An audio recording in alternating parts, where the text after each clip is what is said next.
안녕하세요. 진일경 목사입니다. 2023년 6월 20일 화요일 새벽 묵상을 시작하도록 하겠습니다. 오늘 우리가 함께 보실 말씀은 로마서 11장 25절에서 36절까지의 말씀이고요. 제목은 복음의 신비입니다. 우리가 오늘 함께 다룰 주제는 복음의 신비는 유대인과 이방인이 믿음으로 구원에 참여하게 된 놀라운 사건이라는 것이고요. 우리가 오늘 말씀을 통해서 복음의 신비가 우리 주변에서 어떤 방식으로 일어나고 있는지 한번 살펴보도록 하겠습니다. 오늘 본문 말씀은 이스라엘 미래에 대한 논의의 마지막 부분입니다. 내용은 둘로 구분할 수 있는데요. 첫 번째는 25절에서 32절로 비유대인의 구원과 이스라엘의 미래에 대한 세 번째 설명이 있습니다.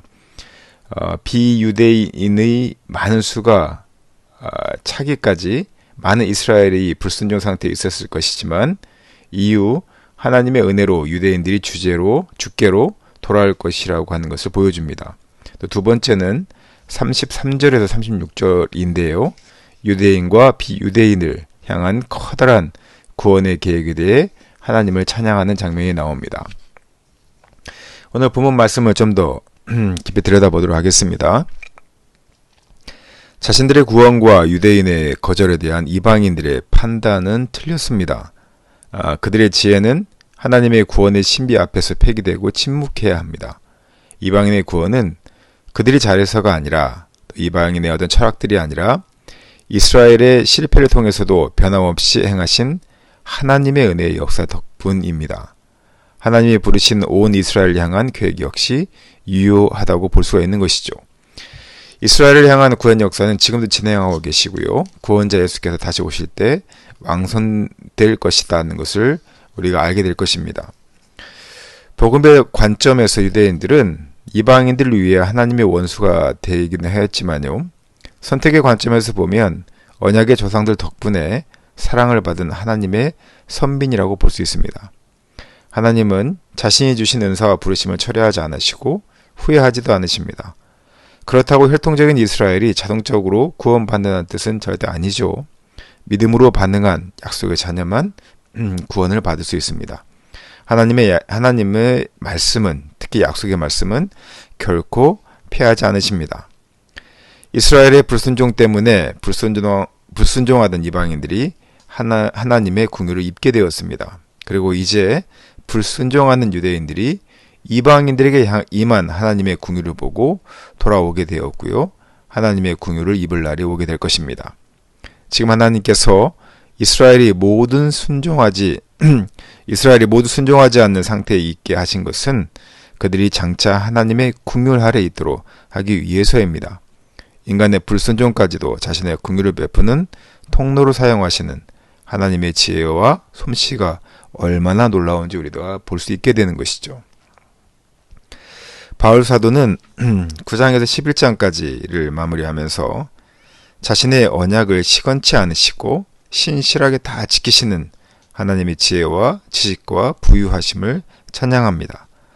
만물을 창조하시고 또 창조하고 계시고 또한 그 창조를 완성하실 하나님께만 세세토록 영광이 돌아가야 마땅하다는 것을 그는 말씀을 통해서 계속해서 반복하여 강조하고 있습니다. 우리가 신앙생활에서 신비를 간과하거나 놓치고 있지는 않은지 한번 돌아보셨으면 좋겠습니다. 우리는 신앙이라고 하는 것들이 이성과 합리적 사고가 매우 중요하지만 또 그것들에만 의존하고 있던 나머지 세상을 구원하시는 하나님의 지혜와 지식의 깊이를 발견하는 그런 안목이 약해지지는 않았는지 한번 살펴볼 필요가 있습니다. 교만과 불순종이 아닌 겸손과 순종으로 구원의 역사에 참여하는 것, 이것이 그리스도인들에게 꼭 필요한 것이고요. 또한 그것들을 소망하며 살아가는 우리 성도들 되시기를 예수님의 이름으로 축원하고 부탁드립니다. 이 시간 우리 함께 기도하겠습니다. 복음의 신비는 유대인과 이방인이 믿음으로 구원에 참여하게 된 놀라운 사건입니다. 맨 처음에는 유대인들에게 이 복음의 신비가 주어졌지만 하나님의 선택함이 있었지만 그들의 불순종함으로 이미 처음부터 불순종하였던 이방인이 예수 그리스도로 인하여서 구원받는 그 현장을 보며 또 다른 유대인들이 하나님 앞에 돌아오는 것을 보게 됩니다.